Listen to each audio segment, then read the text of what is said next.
جیسے کہ آپ سب جانتے ہیں کہ حقوق العباد اور اس میں بالخصوص رشتہ داروں کے حقوق جنہیں اقربا کہا جاتا ہے اس کی اسلام میں بہت بڑی اہمیت ہے، اور یہاں تک کہ امام قرطبی رحمۃ اللہ علیہ نے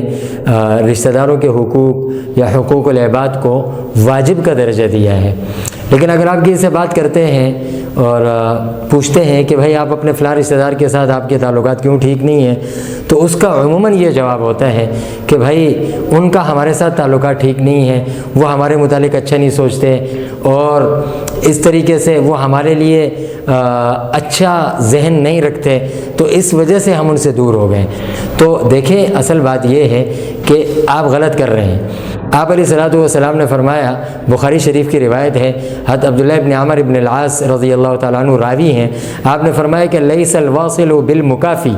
ولکن الواصل الذی اذا قطعت رحمہ وصلها، کہ صلہ رحمی یہ نہیں ہے کہ آپ بدلے اور مقابلے میں صلہ رحمی کریں، بلکہ اصل اور حقیقی صلہ رحمی یہ ہے کہ آپ کے ساتھ جہاں رشتہ ناتا توڑ دیا جائے، جو رشتہ دار آپ کے حقوق کی پاسداری نہ کرے، جو رشتہ دار آپ کے لیے اچھا ذہن نہ رکھے، آپ اس کے ساتھ صلہ رحمی کریں، اس کے ساتھ حسن سلوک کریں، اس کے ساتھ احسان کریں، آپ اس کی مالی مدد کریں، اس کی غمی میں بھی شریک ہوں، آپ اس کی خوشی میں بھی شریک ہوں، آپ اس کے ساتھ اچھے انداز میں خند پیشانی کے ساتھ ملیں، آپ اس کے گھر کی خبر لیں، ان کے حالات سے آپ واقف رہیں، یہ اصل صلہ رحمی ہے۔ اور اس حدیث کی تشریح آپ علیہ الصلوۃ والسلام کی ایک دوسری مبارک حدیث سے ہوتی ہے۔ آپ نے فرمایا وَأَحْسِنْ إِلَىٰ مَنْ أَسَاءَ إِلَيْكَ، آپ علیہ السلام نے فرمایا کہ جو آپ کے ساتھ برا کر رہا ہے، جو آپ کے ساتھ اچھا نہیں کر رہا، آپ اس کے ساتھ اچھا کریں۔ وَاعْفُ عَمَّنْ ظَلَمَكَ، اور جو آپ پر ظلم کر رہا ہے آپ اسے معاف کریں۔ یہ اسلام آپ کو یہ درس دیتا ہے، یہ نہیں کہ ہم رشتہ داری میں مقابلے کریں۔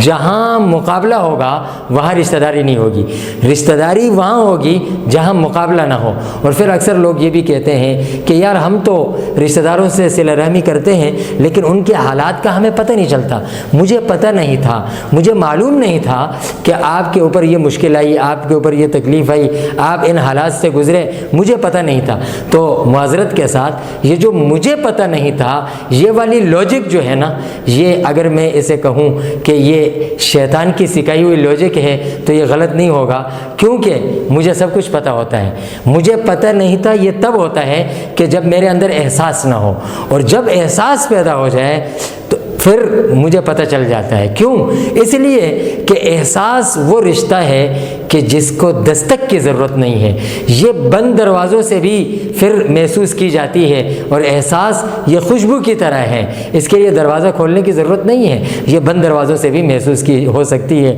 تو اس لیے رشتہ داروں کے حقوق یہ بہت زیادہ اہمیت کے حامل ہیں اور بہت بڑی فضیلت ہے۔ ان رشتہ داروں کے حقوق، اگرچہ آپ کے رشتہ دار جس درجے کے بھی ہوں، آپ نے اس کو نہیں دیکھنا، آپ نے اپنی ذمہ داری پوری کرنی ہے۔ آپ کو اللہ نے اگر صاحب حیثیت بنایا ہے، آپ کے رشتہ دار غریب ہیں، آپ ان کی مالی مدد کریں۔ آپ